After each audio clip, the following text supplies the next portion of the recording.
So I wanted to start things off by saying a huge thank you to everyone that helped me get to 100 subscribers. Over the past week, I released a video that helped me push over to 110 subscribers now, actually. And I just wanted to say a huge thank you to everyone involved in getting me there. And I do appreciate all your kind words and lovely things to say about all of my designs. I'll be honest, I thought it'd be a long time before I hit 100 subscribers or even 50. And I'm very grateful, so thank you very much involved in helping me get there. But you know, 100 subscribers, that's only the beginning. And that everything I've brought you so far is kind of just the start of where I want to go with things. And you see, guys, when it comes down to plans, I have plenty of them to come. And I mean plenty. So whether you join my channel for the redstone builds, or you join for the survival series, or both, I'm glad to have you aboard. We've got lots of fun stuff to do. I mean, for God's sake, I'm relying on a double skeleton spawner for bone meal. Although, if you haven't seen any of the episodes, it also doubles up as a dispenser thingy, which is also awesome. So, you know, that's cool. But yeah, I just wanted to start things off by saying thank you. And remember, if you're a loyal subscriber and you're an active member of the community, you will be inducted into Subscriber Island. So keep an eye out, and I hope that you are interested in being there. But anyway, on to the rest of the episode. You see, the rest of the episode requires a lot more work because, well, let's say we're getting quite close to the completion of the green coverage in the Mooshroom Island. So we're going to have a little bit more work to do on that, which I might do over in a live stream. But the thing I want to do today is a project that I've been putting off for so long because it requires so much work. And I think it's finally time because it'll be the most fruitful when it comes to resources. And that, of course, my friends, is the Piglin bartering farm. So the idea at the moment is going to be we're going to get things designed first because the piglins are already in a position where they want to be. So we're going to probably design the farm first, actually, and not the design. We're gonna do the storage system and make sure everything's working properly. And then once we got all that going, we're gonna go ahead and start designing that room. And then I think that would actually lead us into the Nether hub and maybe getting some work done there. So I'm not too sure, but we'll see how it goes. And I think I want to start things off by maybe completing the Mooshroom Island and just getting it done. At this point, I'm pretty done with placing grass and removing dirt and then replacing dirt, and repetitive tasks aren't fun in Minecraft. Sometimes they are, especially when you don't want to use your brain and you don't want to do stuff like redstoney and that requires attention. So sometimes placing a block and then just removing it is pretty fun. But yeah, what we're going to do, let's finish all that up. Let's try not get killed by a piglin, and let's see how it goes. I also have plans for this, for the base here. I'm actually quite happy with leaving things a little bit plain in this area. I'm going to touch some things up, maybe add a little bit more detail, but this room's going to stay the same, but the next 3 floors are going to become a little bit more useful because as of right now, they're a bit nothing-key. You see, the first room is my map room where it shows like the before and after of my maps. Unfortunately, I haven't updated these maps in a little while, so we have the original map, which is the one on the right here. This is when I first took a blueprint of my island. As you can see, it was pre-grass coverage, and actually it was even pre-building this base. As you can see over here, the land is still flat. There's nothing built over here. You don't see any of the farming area. You still see some of the old farms, like the old Netherwart farm, the old melon and pumpkin farm. You see the incomplete farming area, which actually is going to take a little bit more work to do now because we're going to need to clean things up there a little bit. I'm not totally sure about how I feel about it, but we're going to make some changes probably. So yeah, you can see this is quite an early version of the map. We are going to be making an updated version. So you can see here, actually, this does include some of the farming area, less the design. It does also include some of the main base, although there is quite a few adjustments I need to make to landscaping still and stuff. So, you know, we'll come back to the whole map thing. We'll come back to it. So as I mentioned, this is the map room. This is definitely going to have some other functions. I didn't make this massive room just for the sake of a before and after map. So we're going to go ahead and maybe put the book vending machines up here. And then we're probably going to go ahead and in the second floor where the bed is, we're going to have a quick restart station, which allows me to have like elytras and armor and weapons and all that kind of stuff, just as a quick swap for if I die. So that's going to be pretty cool, but we're going to get back to that maybe at some point on a live stream or later on once I'm in lockdown. There is definitely some touching up I need to do around here, but I do kind of like the simplicity of the design. I don't like when things are too hard to look at and there's so much going on. So I might add a little bit more detail, but I'm kind of happy with where it is. And same goes for the storage over here. I may actually end up changing this up. The main reason for that is when I originally built this, I didn't think I was going to have a bunch of shulker shells, and I didn't think I'd have like a huge abundance of it. So at the moment, I do have a huge abundance of it, so I might go ahead and change all of this up. However, I do find that this is a little bit unused at the moment. The main reason being is if I do want to end up using the storage, I have to end up chucking everything in here, and then I don't really end up using it that often because I'm always just like, I have to come in here and use it. So I think the idea actually is going to be is that I might make little stations around the island where I can dispense stuff and they all end up back over here. So like centralized locations in like furthest parts of the island. But again, we'll come back to that another time. All right, so without further ado, here is hopefully the last time lapse we're going to see trying to convert the rest of this mooshroom island. We are so close to done. The island's actually looking pretty good. We're definitely going to have to do a little bit more landscaping to bring up certain parts of the landscape because it doesn't look that great right now. But we're going to take care of that, and that shouldn't be an issue. Once we have ridded this island of mycelium, we shall be free to do landscaping and have the grass convert dirt into grass again, which should make things nice and easy.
So that ended up taking a lot longer than I thought it would do, and actually this isn't even the whole thing. I ended up doing a lot more work where I ended up taking over a whole bunch more of the island.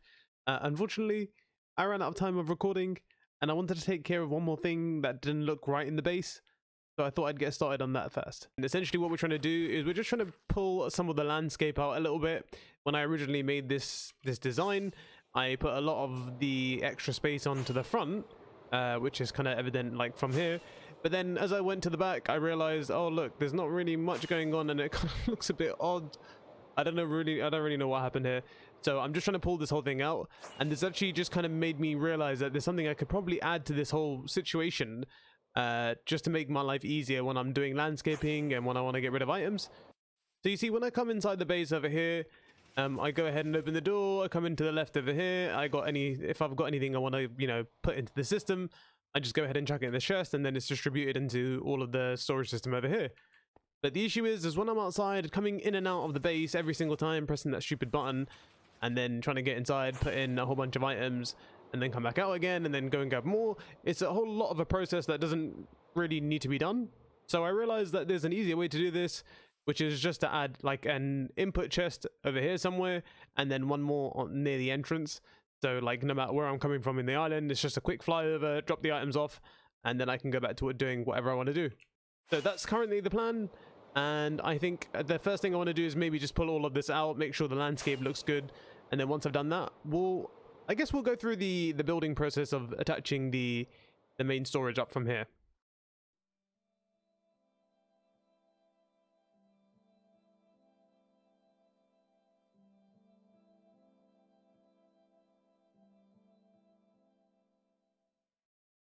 Okay, so we're done with filling out the back of this lower area over here. It doesn't look so great right now, but once we start letting the grass grow a little bit, we start doing a little bit more landscaping, putting some trees around, things will look a lot better. So for now, I'm not really too worried about the shape of the landscape. I really just wanted to pull the whole thing out so it didn't look like it was kind of hanging off like a half cliff. It looked really weird from that side, but now that that's evened out, that looks a lot better. Some of this side is a little bit short, but I'll take care of that later. So the focus of today's episode isn't really, again, the grass step placement. As you're probably aware, like I said last time, this is going to be something that we're going to be doing over a few episodes, I would say. So as of right now, I needed to get onto a specific task that unfortunately I have yet again overlooked. I say every single time I'm gonna do something about it, and I never do. Also, if you were wondering what this thing was, this is basically just another drop-off station where I can put in like things that go into the mass storage. I just made it look a little bit cooler, so so it wasn't just a couple chests sitting in the middle of my base here. The focus of today's episode absolutely has to be the Piglin bartering farm. For too long, I have put this task off. I haven't gone through with what I was supposed to do with it, and I think today is the day that we're finally going to get it done.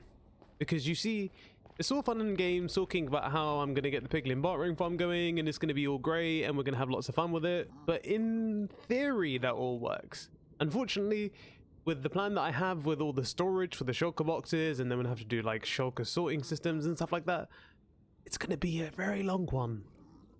Very, very long and very technical. So it's just up until this time, I've just been like, you know what, I'm going to keep putting it off. I'm going to do other projects. I'm going to do something else. I even started changing, you know, the entire landscape of my mooshroom island. So you can tell how desperate I was. I just wanted to get away from this specific task. But again, we're going to have to do something about it. We actually have all the resources in place. One of the issues I said I had was that I didn't have enough gold to get things started anyway, so I was making excuses that way. I now have those blocks of gold. I also have this all full of gold, and then all of these droppers are all full of gold too. So I have zero excuse for that to be happening. So the next thing for me to do is to start deciding what we're going to do with all of the storage for this stuff. You see, Piglin bartering farms tend to have a lot of items, which I'm sure you guys are all aware of at this point, and that means we're going to have individual sorting systems and shulker storage for all of them. Now, I was thinking I would try and put something like around here somewhere. I was thinking maybe all the filters can go onto this side. I'll somehow manage to get all of these items from here to the storage over here, and then we can kind of have the shulker boxes, because then I can, if I want to move the shulker boxes somewhere else, because I don't know if you guys were around for this video when I made it last time. I wanted to have like the specific items kind of like all around the biomes and like little chests that like I'd have a little like barrel over here and I'd go up to it and that might have all the shulker boxes of nether. Excuse me, I'm making a video, dude. Wow, you got a powerful sword. Go away. Wow, that was very rude of this guy. Anyway, so I decided that I was going to do something with that whole situation, and now obviously looking at it, I'm thinking maybe it wouldn't be such a great idea.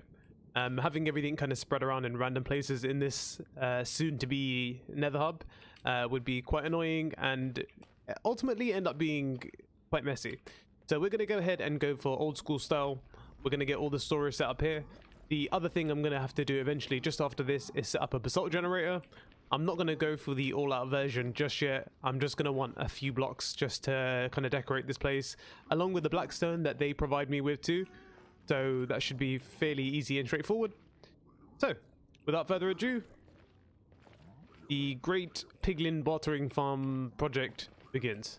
So the first thing I need to do before I start setting up all the filters and stuff is figure out what it is exactly that the piglins barter with. Because if you're aware of my channel, I have actually made a piglin bartering farm, so that might sound kind of ridiculous, but that was a little while ago and I haven't done anything since then, or anything piglin bartering related. So that's the first objective of today. So let me jump into my creative world again, into the piglin bartering farm, and let's see what happens from there. Okay, so one of the annoying things that I ended up doing was not putting any filter. I didn't put any item frames down to signify what items were in what hoppers. So I'm going to have to do this all manually, unfortunately. So I'm going to figure out what's in each one of these filters. So let me just grab one of each of the 8 items and then we'll be back.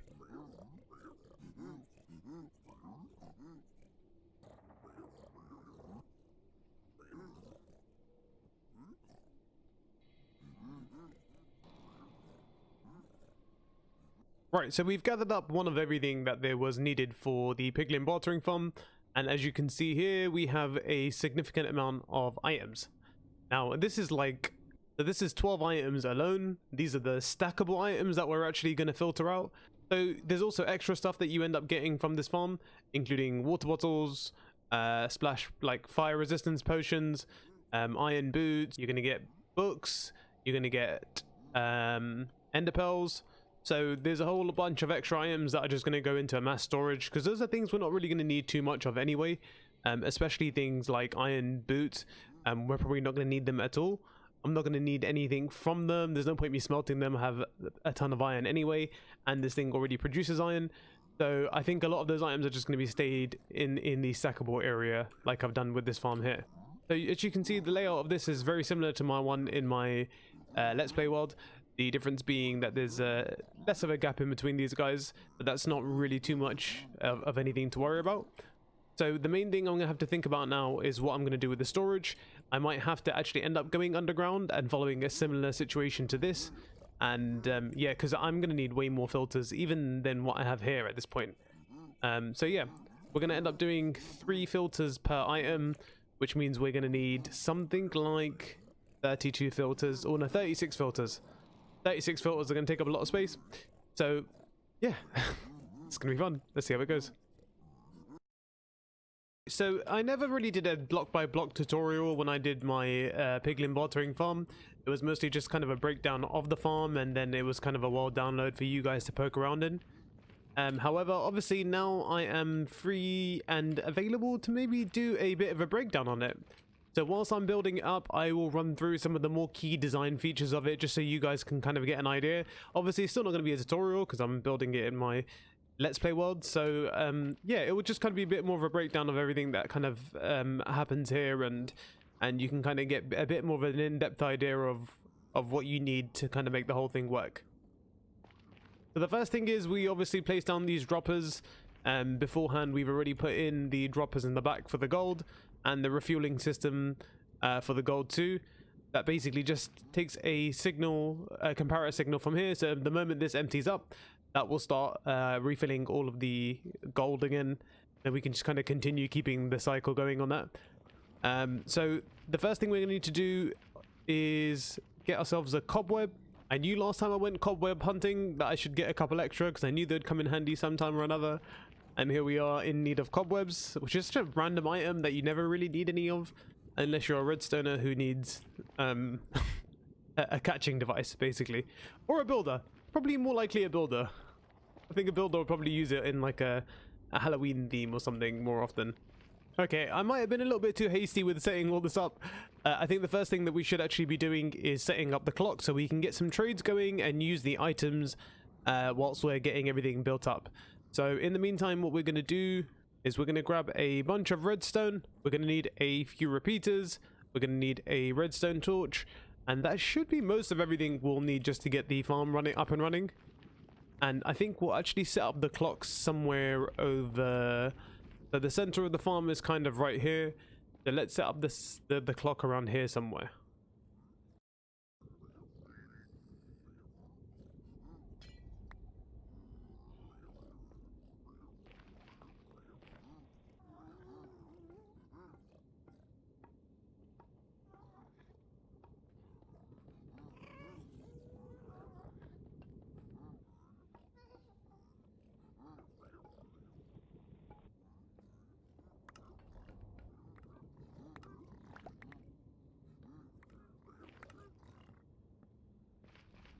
So what I've done so far is set up a little clock just to get everything nice and running, just so we can get a few items in. And you can see just after a few seconds, really, I only ran this for like a minute or something, we've got quite a lot of items from this already.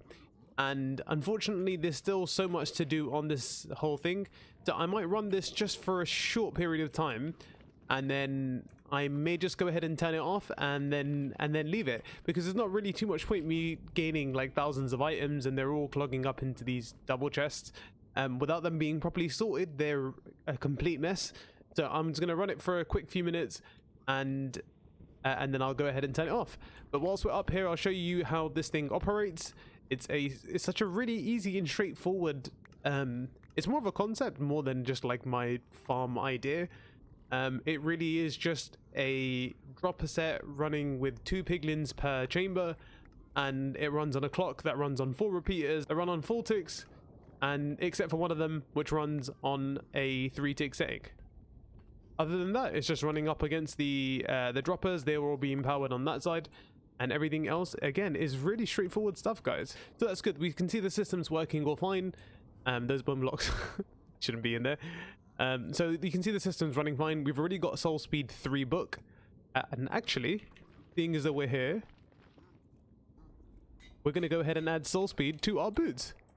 And actually, this is something I've been needing for such a long time, and because I put this project off for so long, I never end up getting the Soul Speed boots. So now I know when I've got some soul sand, which I should have around here. Hey, look how fast I can move! This is actually like almost like the same speed as the beacon boost. I think the speed boost from beacons are about the same kind of speed. This is really cool. I can't wait to actually make the pathways in my base out of these, so I can run around a lot faster if I don't have Elytra on me, which is not that often of an occasion if I'm honest, but it's nice just to have the option there. In fact, making this whole room out of soul sand floors and putting carpets on top of it would be kind of fun, so I might even consider that. Alright, enough messing around. Let me get on with the rest of this project. So for now, we're going to imagine that the cobweb is sitting right here and the items are getting collected in the cobweb, and they're going to start falling down here. Now, all we need to do is make sure we leave just at least 1 block of space, and then we can put the piston pushers over here as well, and we can keep it generally quite compact. What I'm thinking might be a good idea, considering all of the items need to go into a central system either over here or underneath or something, I might consider actually just putting it all into one section, so I could actually push all of the items into a chamber over here, and then all of these items can be pushed along this way, and then they can probably be filled up on this side over here. I'm gonna get on with that, and I'll be back once I've made some significant progress. So we're just stopping off for a quick update on the system. Essentially all I've done so far is just make the pathing for the items. I've entered all the hoppers into position so I know how many filters I'm going to need. Apparently there's quite a few of them. I don't think all of them are going to be necessary. I might be able to get rid of the last, maybe the last 4, but I'm going to see how that actually goes. I might end up adding a ender pearl filter to the end of here as well, and then that way I can at least keep like the more important things that I do end up needing. And then the final 2 can just be the overflow items of all like the potions and stuff. I don't know if I'm going to do anything with them or move them anywhere else, but I think for now I'm just going to keep it as it is. So the next thing to do is to add all the item filters in. So I've got the hoppers in place, like I said. I'm going to need to add the extra wiring around the back. I'm going to need way more resources than I did actually initially think of. This is my redstone box, which is lacking a lot of hoppers that I'm still going to need, and it's lacking a lot of comparators and some repeaters. To be fair, I've got enough, what might be enough at the moment here, but I'm going to see, because I'm also going to need some more redstone torches. I'm going to need a whole bunch of other stuff anyway, so what I'm going to do is gather the last bits of resources that I need, and then I'll be back in to build the filters in.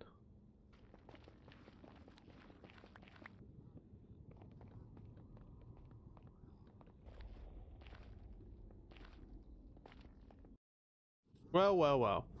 What do we have here then? Is this a fully functioning farm? I think it is. Did I forget to do some recording and bring you in on certain parts of it? Yeah. But I'm hoping to make it up for you with a little tour of what's going on here. It's a little bit different from my one in the world download, because I was a little bit more careless with materials here. I didn't have to be as cautious. For example, each dropper getting its own fully powered hopper clock with 2 observers. Very expensive and unnecessary. And to be fair, actually, other than that, it's pretty much exactly the same. I've tested the system to make sure that the stream works, make sure everything kind of floats along the side. And the best way for me to check if it's 100% working now with you guys is we're going to throw an item that shouldn't be in the system into the system here, and it should land in the final non-filtered hoppers at the end over there. So let's put in a single rocket. In fact, we'll probably be able to see it. Maybe not. Oh, there it is. And there you go.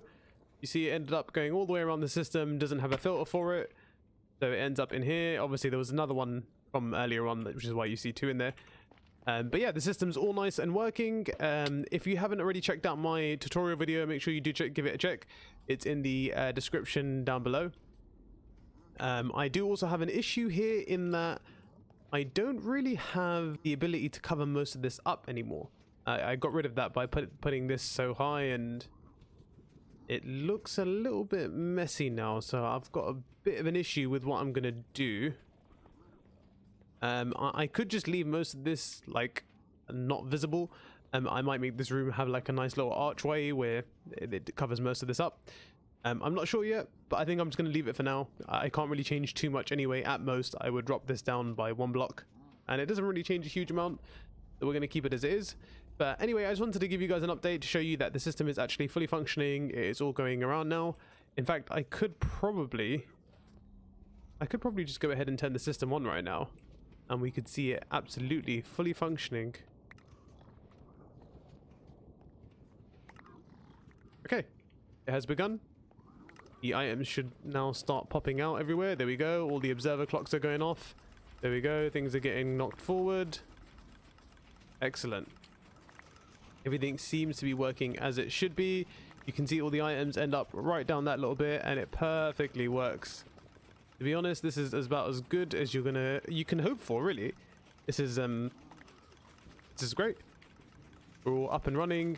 The next thing to do now actually is before we start cleaning things up and putting things away, we're gonna have to add our shulker box loaders.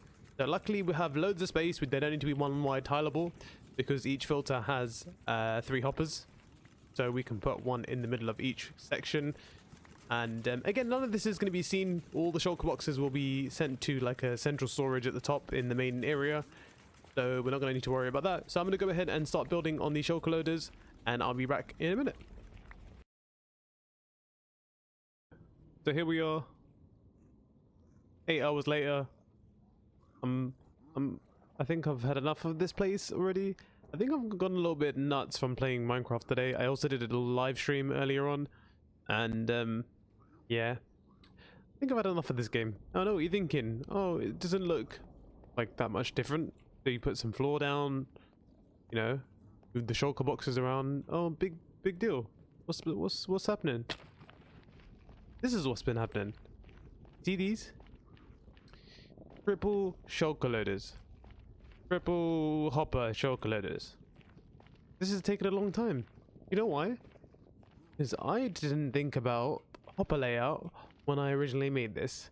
And now, well, I've had to make some weird adjustments basically. So you can see here, some of them have to be like kind of turned around in a different direction. Some of them are facing this way, one's facing that way, this one's going this way. It's all kind of wild at this point. And pretty tired.